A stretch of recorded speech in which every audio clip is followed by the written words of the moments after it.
Bienvenidos al Doyo al borde del precipicio, soy Amidavir. En este video hablaremos sobre contratos existenciales. ¿Qué son los contratos existenciales? Hemos hablado sobre cómo nuestras necesidades y deseos son los impulsores de la mayoría de nuestros actos e ideas. Sin embargo, si hacemos un poco de razonamiento al respecto, es distinguible que muchas de nuestras acciones e ideas no las hacemos ni por necesidad ni por deseo, sino por otras razones. Es en ello donde entran los contratos existenciales. Por otra parte, pero para entrar aún mejor en contexto, un contrato comúnmente es la representación en un papel de un conjunto de ideas, conceptos y cláusulas para llevar y mantener, real y materializar y o concordar acuerdos entre dos o más personas. Sin embargo, también existen contratos personales, contratos verbales, contratos ideológicos, siendo que de hecho estos últimos son mucho más comunes que los escritos. Además es de recordar que todo contrato se fundamenta en reglas que trascienden y son anteriores al contrato, o incluso un contrato puede alinearse a otros contratos. Pues bien, a lo que me refiero con los contratos existenciales son los contratos que se formarían naturalmente para todas las situaciones y entes por el conjunto de cláusulas que se derivan de las leyes naturales, dando dirección, razón y límites al todo. Obviamente, estos, al tratar de pensarlos o enlistarlos, supondrían millones, y de hecho lo son, y muchos de ellos son conocidos, como por ejemplo en las ciencias se presentan a modo de fórmulas, leyes y reglas en las matemáticas, la física, la química, etc., dando lugar a bases o derivaciones de contratos existenciales que nos permiten trabajar con estas ciencias y visualizarlas. Pero en lo presente, a lo que nos enfocaremos será a los contratos relevantes en la relación entre lo imaginario y lo real, y a los contratos en nuestra conciencia. Además de que para poder llegar a ellos, antes tenemos que comprender la mecánica y repercusiones de los contratos existenciales que se relacionan con nuestras ideas, principios y contratos falsos o dañinos existentes, así como sus cláusulas y la forma en que nos afectan. Por lo que debe entenderse que aunque los contratos existenciales se basan en leyes y lógica, la mayor parte de su contenido consiste en las cláusulas sobre lo que no es posible a causa de los mismos, en lo que debemos evitar para apegarnos a sus reglas, ya que de hecho son inalterables, y a sus límites derivados de la existencia de otros contratos existenciales. Además, algunos contratos existenciales varían y pueden presentarse de manera muy similar a las necesidades al considerar el tiempo, o sea, como líneas de trazo que pueden ser continuas, interrumpidas, acotadas, etc. Y tal como cuando hablamos del problema de lo dicho y escrito por antiguos autores sobre las necesidades, existen muchos contratos ideológicos a forma de frases o discursos hechos por tanto antiguas como actuales personalidades que no contemplan los contratos existenciales y sus características, dando a que a una gran cantidad de los contratos de comportamiento y creencias que conforman nuestras sociedades sean causales de mucho daño y perjuicio en múltiples niveles.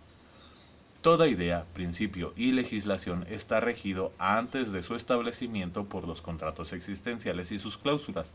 pero no toda idea, principio o legislación los contemplan ni son congruentes con ellos, por lo que de una u otra forma en ellos radican sus faltas. Un ejemplo de ello es el concepto de deuda o deber familiar, donde la idea socialmente establecida adjudicada inherentemente a todos los individuos relacionados eh, un comportamiento bajo las cláusulas, actos y responsabilidades a seguir para el cumplimiento del deber, pero deja de lado el hecho de que en ese deber familiar automáticamente se antepone la regla a la razón, y ni todas las familias son nobles, ni todos los individuos están genéticamente preparados para ello, ni todas las situaciones pueden tener buen fin ante esta regla. Además de que una vez que se entra en lo social, existen muchas formas en las que anteponer a la familia, a la sociedad y en general a la ecuanimidad puede ser perjudicial. tal como cuando un hijo de familia rica no es apto ni hábil para la administración, pero su familia lo obliga a tomar el cargo de dirigente, y tal como y cuando una persona se ve rodeada por familias con violencia doméstica o social, pero por defenderlos guarda silencio, siendo que, de hecho, el deber es un concepto ideológico que describe un sentimiento o razonamiento sobre un grupo de coincidentes que crean un contrato que antepone un comportamiento que presupone y busca de forma indispensable la realización de acciones que se creen benéficas para un ente o situación específica, lo sean o no, aun a pesar de que el deber per se no existe, sino que es sólo una postura que se adopta, acepta o decide seguir un contrato de comportamiento como muchos otros valores, que puede ser ambivalente. Y como hemos venido observando, definir algo como positivo, negativo, bueno, malo, etc. es algo que debe llevar un razonamiento y no es correcto anteponer una idea, por más bella que parezca, a la elección. Mientras que, ante esto, es oportuno y claro saber que muchos contratos de comportamiento son heredados o adheridos a los demás por uno o más individuos solo porque son tradición, creencia u otras formas, aun sin que el sujeto en cuestión tenga idea del origen o repercusiones de esto. Pero acá surgen cuestiones muy importantes. ¿Por qué entonces tanto tiempo con ellos? ¿Por qué son parte de la identidad del mundo?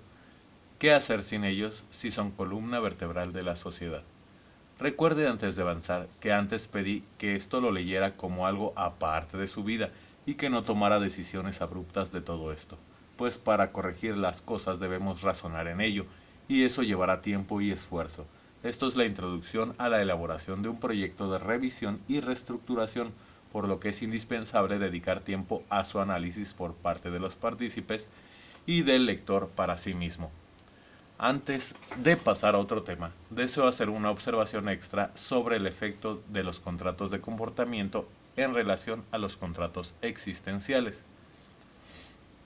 Los seres humanos hemos creado tantos contratos de comportamiento a lo largo de la historia que inherentemente, al ser creaciones humanas, estos adoptan características de nuestro ser, donde una de las más permanentes es la que, al ser nosotros individuos con limitantes, tenemos que buscar satisfacer necesidades y deseos, por lo que al ser ello un proceso se precisa de una dirección y un sentido, característica a la cual se adhiere a dichos contratos, mientras que cuando las personas se adaptan y acostumbran a guiarse por medio de contratos de comportamiento, los cuales les hacen innecesario razonar o cuestionar debido al manto social y el común aparente de beneficio, los individuos llegan a creer que la vida en sí también debe tener una dirección o un sentido per se, dándose una cadena de razonamientos que suelen atrapar a los individuos en una búsqueda de algo inexistente, un sentido de la vida per se, algo que solo el individuo puede dar, adoptar y decidir, un sentido y dirección a su vida. Pero cuando Ixo busque esto, debe tener en cuenta que antes de apresurarse a hacerlo, debe tener presente que para tomar una buena decisión se tiene que hacer una muy buena administración de sus recursos y capacidades en relación con su mundo y la realidad, con los contratos existenciales. Pues lo que termina haciéndose al decidir el propio sentido y dirección de la vida es también un contrato, por lo que desde lo particular sugiero que cuando adopte alguna postura como esta u otras similares, recuerde darse una cláusula en la que se permita cambiar de opinión. En el siguiente video hablaremos sobre contratos de conciencia. Muchas gracias.